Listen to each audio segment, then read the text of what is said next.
आपको तो अपनी कारकर्दगी बतानी है, आपको तो अपनी कारकर्दगी बतानी है ना कि आपने क्या किया है। तो पाकिस्तान क्रिकेट के जो हेड कोच हैं क्रिकेट टीम के, जो ग्रांट ब्रैडबर्न है, उन्होंने भी यही कहा। उन्होंने ये कहा जी कि हम भारत जो है, जो हमारी हिकमत अमली थी वही भारत की हिकमत अमली थी और भारत वो खेल गया। बंदा खुदा क्या आप बातें कर रहे हैं, आपके पास कोई जवाब नहीं था। पिच आप बेहतर तरीके से पढ़ नहीं पाए हैं कि इस पिच पे कितने रन्स पाकिस्तान को करने चाहिए। बॉल स्पिन अगर हो रहा है, अगर खिंचा हुआ बॉल आ रहा है, अगर आपको फुल बॉल के ऊपर बाउंड्रीज लग रही हैं, तो क्या इंडिया को नहीं लगी हैं?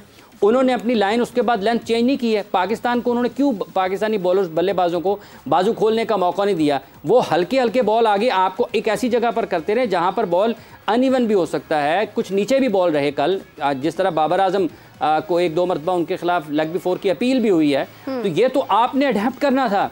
आप ना ये समझ पाए कि पिच क्या है, आप ये तज्जिया इसका नहीं कर पाए। उन्होंने कहा जी हम तो 350 रन की तरफ जा रहे थे, तो 350 रन की तरफ आप जा रहे थे तो इसका मतलब है पिच तो आपने मिसरीड कर दिया। बॉल तो अनइवन हो रहा है, खिंचे हुए बॉल आ रहे हैं, अच्छी तरीके से बॉल बैट के ऊपर आ नहीं रहा है। तो आपने तो हिकमत अमली में गलतियां की हैं। और उसके बाद जो आपने किया है, जब आप खेलने के लिए गए हैं, 191 पे आपकी पूरी की पूरी टीम पवेलियन लौट गई है। और सारी पाकिस्तान की टीम कितनी मरतबा आउट हुई है, ऑल आउट। ये भी तो जरा इनसे कोई पूछे ना कि आप इसी टूर्नामेंट में कितनी मरतबा ऑल आउट हो गए हैं। बिल्कुल, आप हर दूसरी टीम के खिलाफ ऑल आउट होते चले जा रहे हैं। तो एक बैटिंग की खामी है, परफॉर्मेंस बॉलिंग में आपकी किसी की नहीं आ रही है, बैटिंग आपकी पूरे 50 ओवर खेल नहीं पा रही है, और आप इंटेंट की बात कर रहे हैं।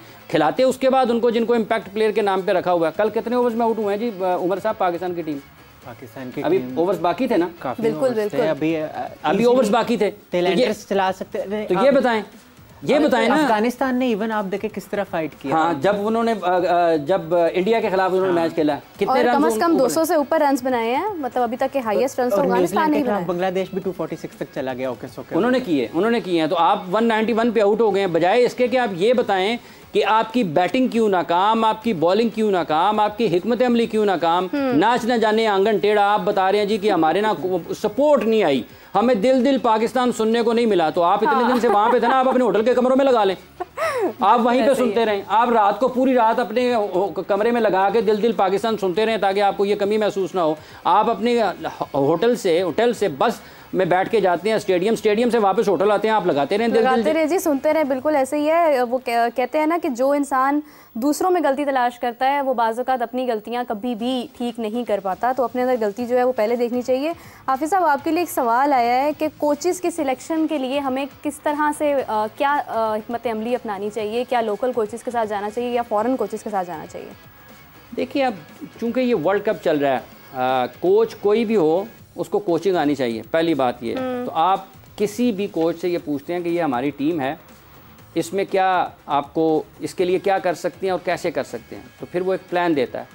फिर वो आपको एक प्लान देगा कि इस तरीके से ये मेरे पास 8-10 चीज़ें हैं जिनके ऊपर काम करते हुए मैं अगले 3-4 साल में पाकिस्तान की टीम को इस सतह पर ले आऊँगा, और यहाँ इन शोबों में हमें ये काम करने की ज़रूरत है। ठीक है, हम अपने बैटिंग के टैलेंट को किस तरह बेहतर कर सकते हैं, हमारे जो फास्ट बॉलर्स हैं इनसे हम इनकी सलाहियतों से कैसे फ़ायदा उठा सकते हैं, इनके मुतबादल के तौर पर हमें किन चीज़ों की ज़रूरत है, और दुनिया क्रिकेट में आने वाले 3-4 साल में क्या तब्दीलियां मैं देख रहा हूं, और उन तब्दीलियों को मुमकिन तौर पर जो सामने हैं उनका मुकाबला करने के लिए, उन लोगों के साथ मुकाबला करने के लिए, आगे बढ़ने के लिए हमें इन चीज़ों की ज़रूरत है।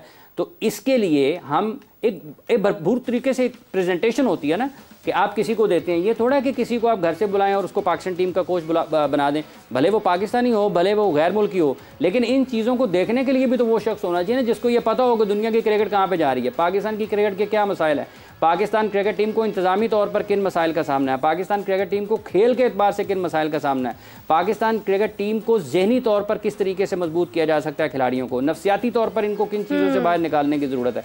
वहाँ पर गए हुए हैं ना एक नफ्सियाती साहब भी, माहिर नफ्सियात, उनका पता करें। कल से उनकी तो कोई खबर नहीं आई है, उनकी तो कोई खबर नहीं है ना, बाकी तो सारी खबरें आ रही हैं।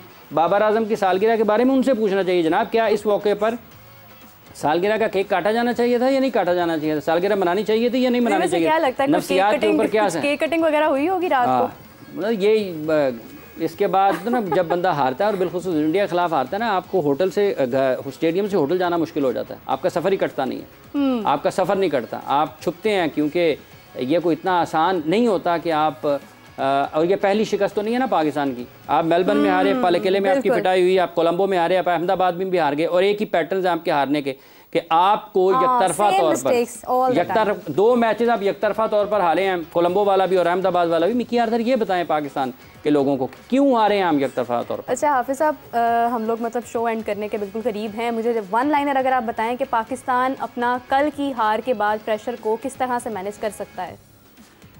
देखिए, अब आपको भूलना है बहुत जल्द कि भारत के ख़िलाफ़ हम हारे हैं, और हमें ये भी भूलना है कि हमें सपोर्ट नहीं मिलनी क्राउड की। अगर कोच यही सोचता रहेगा कि अगले मैच में भी क्राउड सपोर्ट करेगा या नहीं करेगा, अगले मैच में भी मुझे दिल दिल पाकिस्तान सुनने को मिलेगा या नहीं मिलेगा, तो फिर तो मैच का आपका हो गया, तैयारी हो गई, हिकमत अमली आपकी तैयार हो गई।